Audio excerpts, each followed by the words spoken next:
Hey bimbos! Welcome to Gamer Frauds. I'm Alaska, and today I'm going to be answering the question, does Bella Swan have borderline personality disorder? It's just me today, because we felt like this subject matter was better handled by someone that actually has borderline personality disorder. Yours truly. I originally got the idea for this video from a TikTok, but it's been a while, so I don't technically remember which one. If I can find it, I will post it in the description. But I decided to reread the series, even though I read it basically every year, to see if she shows any of the symptoms of borderline personality disorder. Huge disclaimer up top. I am not a doctor, I am not a therapist, I am not licensed in any way to talk about BPD. I am literally just some idiot that has BPD and is actively seeking treatment for it. Hello. This video is just for fun, and as such, I will basically only be using research I've done on the internet, my own experiences with BPD, and the discussions with my therapist. With that all said, let's get into it. Also, I'm basically only going to be using the first two books, Twilight and New Moon, because this is basically the only time that she really shows these symptoms, because Eclipse and Breaking Dawn are a lot more action heavy. Most of this will be taken from New Moon, because that's when Edward leaves her. I'm also only using the books, not the movies, despite the title cards. It's just easier to understand her internal dialogue in the books than it is in the movies. So, what is BPD? According to the DSM-5, BPD is a pervasive pattern of instability in interpersonal relationships, self-image, and emotional regulation, as well as impulsivity showing up in early adulthood and present in a variety of contexts. In order to qualify for the diagnosis of BPD, a person must be showing at least 5 of the 9 symptoms. Let's go through them. Number 1. An intense fear of abandonment, even going to extreme measures to avoid real or imagined separation or rejection. 2. A pattern of unstable, intense relationships, such as idealizing someone one moment and then suddenly believing the person doesn't care enough or is cool, also known as splitting.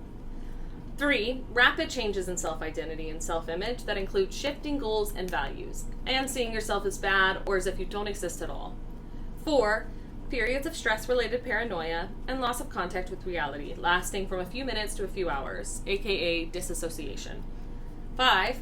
Impulsive and risky behaviors such as gambling, reckless driving, unsafe sex, spending sprees, binge eating, or drug abuse, or sabotaging success by suddenly quitting a good job or ending a positive relationship. 6. Suicidal threats or behavior or self-injury, often in response to fear of separation or rejection. 7. Wide mood swings lasting from a few hours to a few days, which can include intense happiness, irritability, shame, or anxiety. 8. Ongoing feelings of emptiness. And 9. Inappropriate, intense anger, such as frequently losing your temper, being sarcastic or bitter, or having physical fights. I'm basically just going to go through the symptoms that I could actually locate. There are a few on this list that Bella doesn't show at all, so I'm just not going to cover them. An intense fear of abandonment is one of the strongest symptoms that Bella displays. She spends most of the first book fully convinced that Edward is going to leave her, going as far as to actually beg him to stay. While Bella is in the hospital after her fight with James, we get this paragraph. "Don't leave me," I cried, an irrational surge of panic flooding through me. I couldn't let him go. He might disappear from me again. Additionally, after Edward talks about leaving so that he could keep her safe, we get this paragraph. It didn't sink in at first. I continued to stare at him blankly as the words one by one clicked into place in my head like a ghastly puzzle. I was barely conscious of the sound of my heart accelerating, though, as my breathing became hyperventilation. I was aware of the sharp aching in my protesting ribs. In New Moon, this fear is realized when Edward states outright that he does not want Bella in his life and leaves her. During their conversation in the woods, she only begs him to stay a little bit, but mostly she decides that she deserves to be left and that she was actually the bad one in the situation. This is really where disassociation enters the conversation, but we'll cover that later. However, when Alice comes to check on Bella after she had a vision of her jumping off a cliff, again, put a pin in that, we'll come back to it, Bella begs Alice to stay. There's a lot of internal fear associated with being left in the first 2 books. However, once Edward returns and Bella decides that he actually loves her and he's going to stay, we don't really get this theme picking up anymore. I think if these books had been written by a competent writer, we would have seen the continuation of this theme in some way, but basically it is all but resolved by the end of New Moon. I'm still counting it as one of the symptoms because it seems pretty prevalent. This This symptom is a little complicated here because it typically shows up as somebody splitting, which Bella doesn't really tend to do. Splitting is basically a side symptom in BPD where someone cannot hold opposing thoughts together, so they see things only as black and white. So if they have a relationship with someone and one bad thing happens, instead of thinking this person has one bad thing, they made one mistake, it doesn't mean they don't care about me, they have to think about it in black and white in order to protect themselves. Usually in the context of a relationship, this would show up as somebody completely idolizing and obsessing over somebody, and then turning to spiteful hatred of that person after something bad happens. Bella doesn't really turn on people, although honestly I feel like that is a lack of writing and not necessarily her actual character, because she seems to dislike certain character traits in others. But she definitely... Shut up! Bella isn't really outright in her judgment of others, although she definitely idolizes the Cullens. She spends most of her time in the books just talking about how perfect the Cullens are and obsessing over them, especially in New Moon when they're not there. I feel like New Moon would have been more compelling if she was actually critical of the way that Edward treated her, but alas, she basically just spends the entire time professing her undying love for him in her own mind. It's actually kind of exhausting. This symptom doesn't really show up at all in the books. Bella is basically a self-insert character, so she's written to be about as bland as possible, so anyone who's reading it can input themselves into the story. So she doesn't spend that much time actually evaluating her self-image. Actually, she basically removes herself from all evaluation of other people. It seems like she barely exists within her own mind, which is definitely a weird quirk and probably attached to some kind of mental illness, but I don't think it's BPD. This was one of the first symptoms that I thought about when I saw that people were talking about Bella having BPD. I, for one, suffer from this symptom and have for many years, partly because of my BPD, partly because of PTSD, so I'm very well acquainted with it. And one of the things that I really loved about New Moon when I first read it, which was me in like middle school as a 13-year-old or something, was the way that Stephanie Meyer portrayed disassociation by basically just having blank pages and the months passing, which is basically the black hole that disassociation can become, especially when it's fueled by this direct trauma of somebody leaving you. Basically your worst fear coming to pass. I found a lot of examples of this symptom, basically all in New Moon, although there are little hints here and there that she might have experienced this before Edward left her, but I'm not really going to use those because that's kind of just speculation. I found a lot of examples of this in New Moon, but there are 3 examples that I felt were the most important and indicative of her symptom. The first one would be right after Edward leaves her and they have the conversation in the woods. She walks 4 miles or however long, we don't really get an exact time, I doubt she would know, just chasing after him. She basically loses all touch of reality. She has no idea what's going on by the end of it. The second one is the thing I mentioned earlier with the multiple months passing and just pages, there's nothing. Barely any memories. The months basically don't exist at all. And the third one happens around the same time as far as the actual timeline, but we don't get it till later in the book when Alice comes back after she sees the vision of Bella. Bella overhears a conversation between Alice and Charlie where Alice asks Charlie how bad it was after they left. And Charlie talks about Bella being basically catatonic. That's literally the word he uses. And that she didn't snap out of it until she was basically going to be forced to leave. To me, this is a definite sign of disassociation. This one is really interesting to me because I don't feel like she shows this symptom in the traditional sense. Usually it falls into one of the categories listed earlier: gambling, reckless driving, unsafe sex, binge eating, etc. Bella doesn't really do any of these things. I feel like she spends most of her time disassociating. But I do think she shows signs of impulsivity that I feel like are relevant to the symptom. I think it's important when evaluating impulsivity in somebody, you actually have to look at their standard actions without the added impulsivity coming into the mix. Bella's very conservative with her actions. She doesn't really do anything crazy at all. So something that might seem pretty normal to someone else would be considered risky for her. I think this changes the standard when you're looking at these examples. So here's a couple examples that I found. The first one is when she approaches the bikers whenever she goes out to see a movie with Jessica. This could be dangerous, especially considering the fact that she was almost assaulted and maybe murdered in Twilight.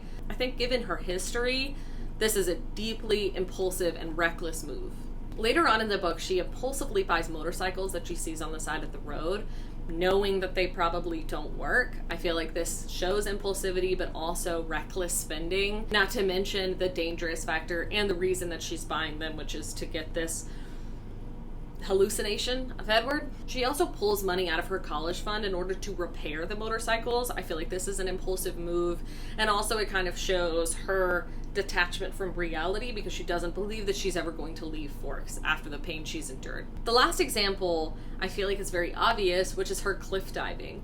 I think that this is extremely impulsive, extremely reckless, and obviously in that moment she feels helpless and caught with her own emotions. She wants to do anything to pull in that safety that she's expecting, which is basically seeing Edward.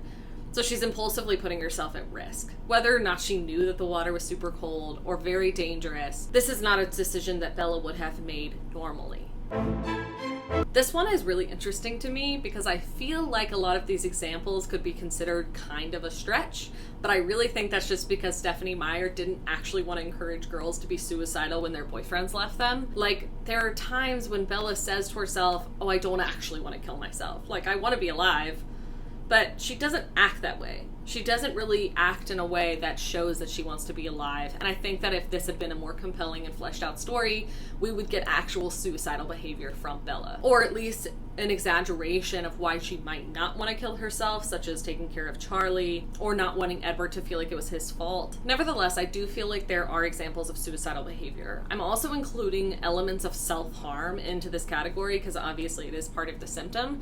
And I'm counting self-harm not just as the standard, like, cutting yourself, injuring yourself, whatever. I think self-harm could be anything that you think is actually going to hurt you, and then you're using it as a form of self-punishment. During one of the instances where she was having a hallucination of Edward, which I'm basically counting as her subconscious because we know that Edward can't astral project. That's not introduced in this lore. Edward says to her, do you want to kill yourself then? Is that what this is about? Like I said, this is sort of a stretch, but I also think it's interesting that her own subconscious is accusing her of wanting to die. Because she thinks outright, at least consciously, that she doesn't want to kill herself. But she's making impulsive choices, she's not preparing for the future, and her subconscious is basically telling her that she does. During the events of New Moon, there's a lot of news going on that there are dangerous animals out in the woods, bears or wolves. She basically ignores them and goes out into the woods to reconnect with Edward. I'm counting this as self-harm because she knows that there are dangerous things in the woods. She knows that she could be put in danger and chooses to do this stuff anyways, especially knowing how weak and clumsy she is. After Bella jumps off the cliff, which in itself feels like a suicidal move or at least self-harm, she has a lot of internal monologue about fighting and about what her life is, basically. So Edward shows back up as a hallucination, begging her to fight and get out of the water. And we're treated to this paragraph. I didn't want to fight anymore. And it wasn't the lightheadedness or the cold or the failure of my arms as the muscles gave out in exhaustion. That made me content to stay where I was. I was happy that it was over. This was an easier death than others I'd faced. Oddly peaceful.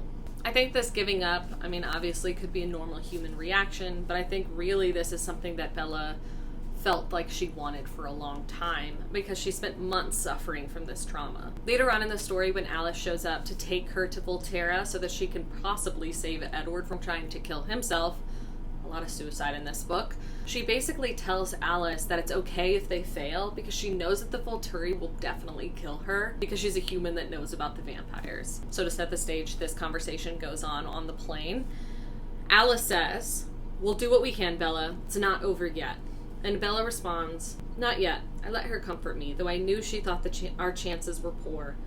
And the Volturi will get us if we mess up."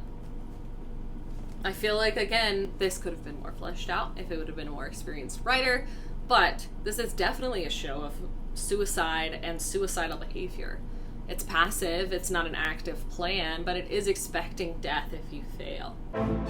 This is one of the symptoms that I think shows up very explicitly in the book. Bella describes the feeling inside of her as empty or hollow, as if a piece of her has gone missing or been punctured. At one point in the book, we get this paragraph. It was a crippling thing, this sensation that a huge hole had been punched through my chest, excising my most vital organs and leaving ragged, unhealed gashes around the edges that continued to throb and bleed despite the passage of time. After Bella goes and sees the Cullum's house and notices that it is completely empty, we get this description of how she's feeling. I turned my back on the gaping emptiness and hurried to my truck. I nearly ran. I was anxious to be gone, to get back to the human world. I felt hideously empty, and I wanted to see Jacob. Like I said, this is basically word for word what the symptom is, so I feel like this is enough evidence to prove that she definitely has this symptom. Well, does she?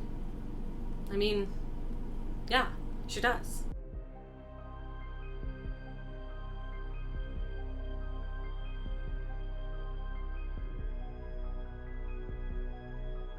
Yeah, obviously.